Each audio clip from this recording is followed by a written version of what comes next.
તો કલોલના બિજલપુર પાસે ટ્રિપલ અકસ્માતમાં જીઆરડી જવાન સહિત 2ના મોત થઈ ગયા છે। 8થી વધુ લોકો ઇજાગ્રસ્ત થયા છે। ગોધરા વડોદરા હાઈવે પર આવેલી બિજલપુર ખરસલિયા ચોકડી પાસે કન્ટેનર આઈસર ટ્રેલર અને વાન સહિત કુલ 4 વાહનો વચ્ચે અકસ્માત સર્જાયો હતો। આ અકસ્માતમાં જીઆરડી જવાન જગદીશ બારિયાનું ઘટના સ્થળે જ અને વાન ચાલક અશરફ પઠાણનું સારવાર દરમિયાન મોત નીપજ્યું છે। 8 ઇજાગ્રસ્તોમાંથી એકની હાલત ગંભીર હોવાથી વધુ સારવાર માટે વડોદરા ખાતે ખસેડવામાં આવ્યું છે। વિજલપુર ચોકડી પાસે એકાએક 4 વાહનો વચ્ચે અકસ્માત સર્જાતા અકસ્માતમાં વાનનો કચરઘાણ નીકળી ગયો। બનાવની જાણ થતાં જ સ્થાનિક લોકો અને પોલીસ કાફલો ઘટના સ્થળે દોડી આવ્યો હતો। તમામ ઇજાગ્રસ્તોને બહાર કાઢીને 108 અને ખાનગી વાહનો મારફતે ઇમરજન્સી સારવાર માટે ગોધરા સિવિલ હોસ્પિટલ ખાતે ખસેડવામાં આવ્યા હતા।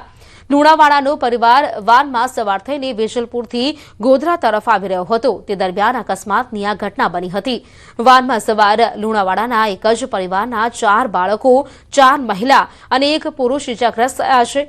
વિજલપુર પોલીસે સમગ્ર મામલે ગુનો નોંધીને અકસ્માતનું ચોક્કસ કારણ જાણવા માટે વધુ તપાસ હાથ ધરી છે। College attach general hospital Godhra ખાતે આજે વડોદરા ગોધરા હાઈવે ઉપર વેજલપુર નજીક એક ગમખ્વાર અકસ્માત થવાના કારણે 10 દર્દીઓને સારવારથી લાવવામાં આવેલા હતા, જે પૈકી એક જીઆરડી જવાનનું ઘટના સ્થળે જ મૃત્યુ થયું હતું, તેમજ અન્ય એક દર્દીનું સારવાર દરમિયાન મૃત્યુ થયું હતું।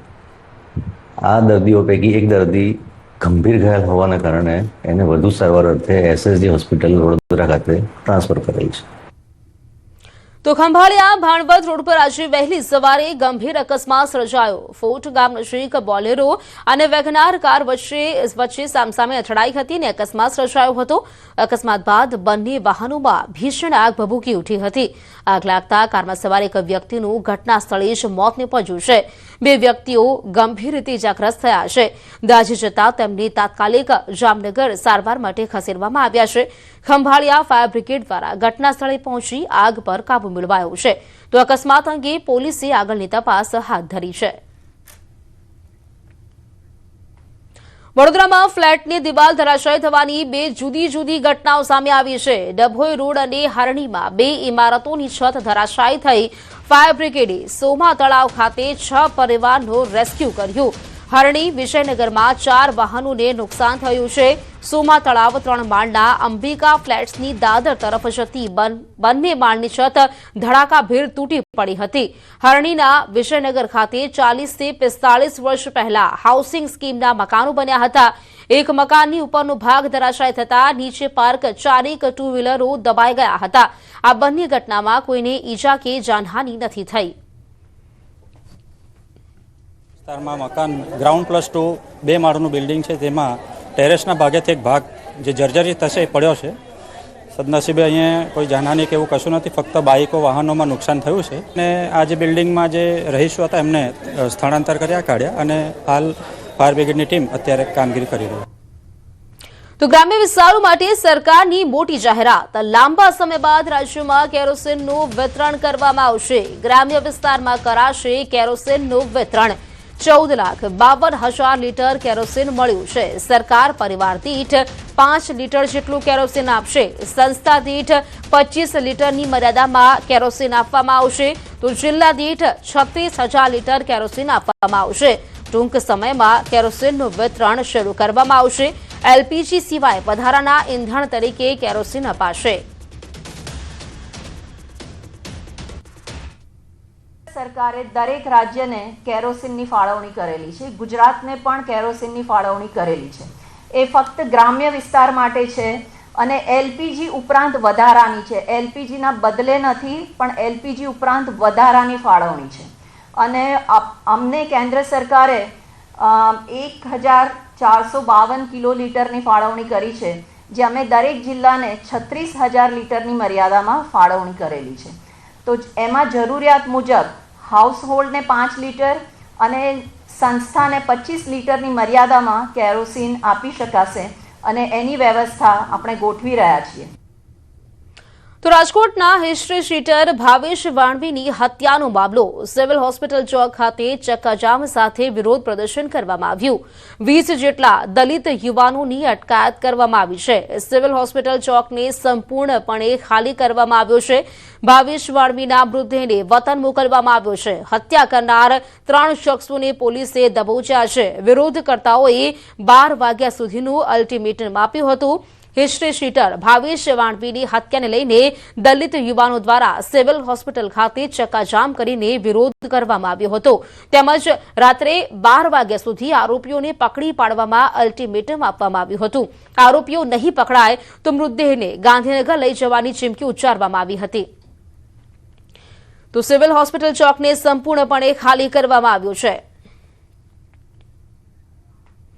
રિલાયન્સ ઇન્ડસ્ટ્રીઝ લિમિટેડે દક્ષિણ કોરિયાની સેમસંગની CNT કોર્પોરેશન સાથે એક મોટી અને મહત્વપૂર્ણ ભાગીદારી કરી છે. ગ્રીન એમોનિયા સપ્લાય અને ખરીદી માટેના લાંબા ગાળાના કરાર પર હસ્તાક્ષર કર્યા છે.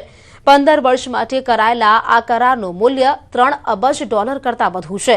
રિલાયન્સ જામનગર સ્થિત પોતાના Dhirubhai Ambani green energy giga કોમ્પ્લેક્સમાંથી ગ્રીન એમોનિયા સપ્લાય કરશે.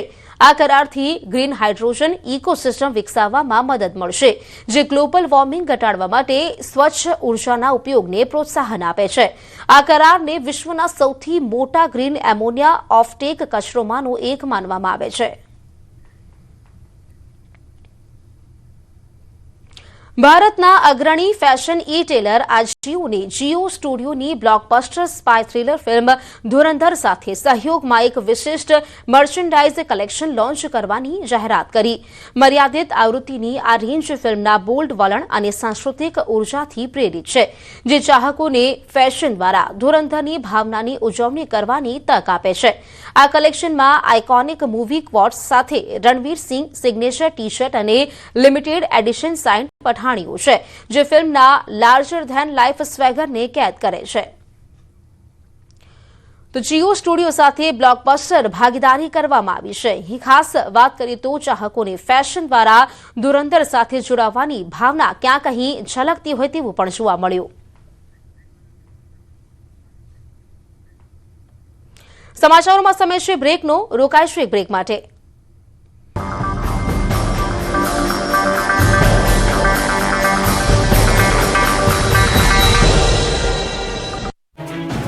ગુજરાતમાં કાળઝાળ ગરમીને અચાનક બ્રેક લાગશે અને ઉનાળાની વચ્ચે ચોમાસું શરૂ થાય તે રીતે ધોધમાર કરા સાથે વરસાદ પડશે.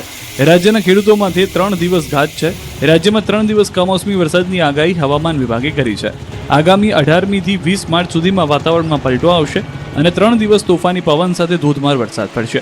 40 થી 50 કિલોમીટરની ઝડપે પવન ફૂંકાશે. ત્યારે તારીખ પ્રમાણે ક્યાં ક્યાં માવઠું ત્રાટકી શકે તેની વાત કરીએ તો 18મી માર્ચના રોજ ઉત્તર ગુજરાતના બનાસકાંઠા, સાબરકાંઠા અને પાટણમાં તો સૌરાષ્ટ્રના જામનગર, મોરબી, દ્વારકા અને કચ્છમાં હળવાથી મધ્યમ વરસાદ પડી શકે છે. 19મી માર્ચના રોજ બનાસકાંઠા, પાટણ, સાબરકાંઠા, દાહોદ, પંચમહાલ અને દક્ષિણ ગુજરાતના તમામ જિલ્લામાં વરસાદ પડી શકે છે, તો સૌરાષ્ટ્રમાં પણ વરસાદની શક્યતા છે. 20 માર્ચના બનાસકાંઠા, પાટણ, સાબરકાંઠા, મહેસાણા, સૌરાષ્ટ્ર, કચ્છમાં માવઠું મુસીબત બનીને વરસશે. लेकिन 18, 19, 20 इसमें लाइट टू मॉडरेट रेन होने की संभावना रहेगा.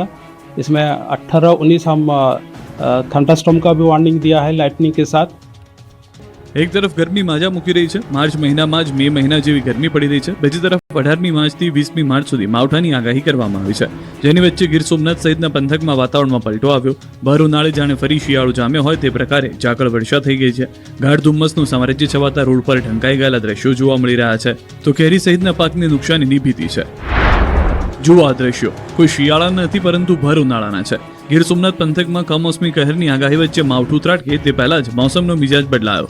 સોમવારે વહેલી સવારે જ્યારે ખેડૂતોની આંખ ખુલી તો ચોંકી ગયા, કેમ કે સવારમાં તેમના વિસ્તારમાં ગાઢ ઝાકળનું રાજ છવાયું. એવી ધુમ્મસની ચાદર પથરાઈ કે રોડ પર કંઈ દેખાતું ન હતું. દૂર દૂર સુધી માત્ર ઝાકળ જ દેખાઈ રહી હતી. ખેતરોમાં પાકથી લઈને કેસર કેરીના આંબાઓ પણ ઝાકળમાં ઢંકાઈ ગયા. રાતોરાત ઝાકળ વર્ષા થવાથી ખેડૂતોની ચિંતામાં વધારો થયો. મિશ્ર ઋતુ હોવાને કારણે કેસર કેરીના પાકને પણ નુકસાન થવાની ભીતિ છે. 2 દિવસથી ઝાકળ વર્ષાના કારણે કેસર કેરીના ઝાડ પર મધ્યો નામનો રોગ અને કેસર કેરી ખરી પડવાની શક્યતાઓ ખેડૂતો વ્યક્ત કરી રહ્યા છે, જેથી ચાલુ વર્ષે કેસર કેરીનું